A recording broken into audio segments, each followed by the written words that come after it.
Good afternoon. I'm Jenny Runovich in today for Felicia Lawrence. I'm Dustin Grove. We begin here at 4 o'clock with breaking news on the city's northwest side. That's where Metro Police shot and killed a suspect during an investigation. This near 71st Street and Zionsville Road. Officers just held a press conference about an hour ago. We know the chief was on scene. Our Karen Campbell was there. She joins us now live. Karen, what have you learned?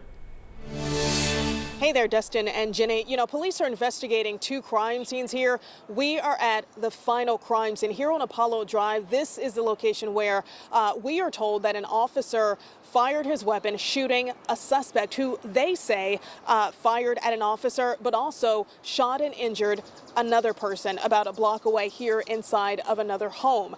Now, as I mentioned, this is two crime scenes. The first one started, we're told, on Watercrest Way. That's where officers were initially called for reports of shots fired. When they arrived, they found a victim who had suffered a gunshot wound. He was taken to Eskenazi Hospital. At last checked, he is listed in stable condition.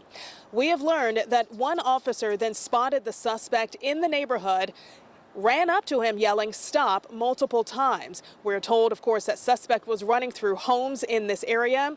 And we are told also the suspect and the officer both exchanged gunfire. Now, officers then took the suspect to Eskenazi Hospital, where I had said that, he was taken after he was shot. He was later reported deceased. Now, IMPD Chief Chris Bailey was here. He says chaplains and victims' assistants were here on the scene, providing neighbors with any resources they may need who may have been impacted by what happened. Take a listen to what he had to say. My heart goes out to the family of this deceased. I'm sorry that we have a community member that's passed away here today.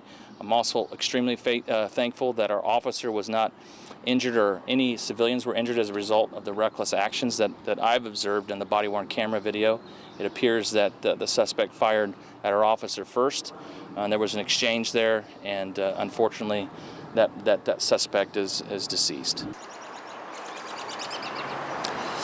Yeah, and again, Chief Bailey goes on to, send his condolences, of course, to the family of that man who was shot and who later died. Now, we asked Chief Bailey, what was the relationship between the suspect and this victim, and he says that they were roommates. Of course, they are still in the very early stages of this investigation, and we hope to learn more as investigators continue. Yeah, Karen, obviously a lot to go, especially when there are two crime scenes. We did hear Chief Bailey mention that there is body-worn camera footage of this, so of course that'll be part of the investigation as well. Karen, thank you. Still a lot to sort out. This is the 5th officer-involved shooting so far this year in Indianapolis, and it comes a month after we learned there will be an outside independent review of officer-involved shootings that happened last year. 19 people were shot by IMPD officers last year. 10 of those people died. The U.S. Department of Justice announced its community-oriented policing services is going to take a look at those cases along with the National Policing Institute. And we should point out here that this is something IMPD leadership asked for. Yeah, in fact, IMPD calls it a partnership, says the goal here is to improve safety for their officers and for the community. More breaking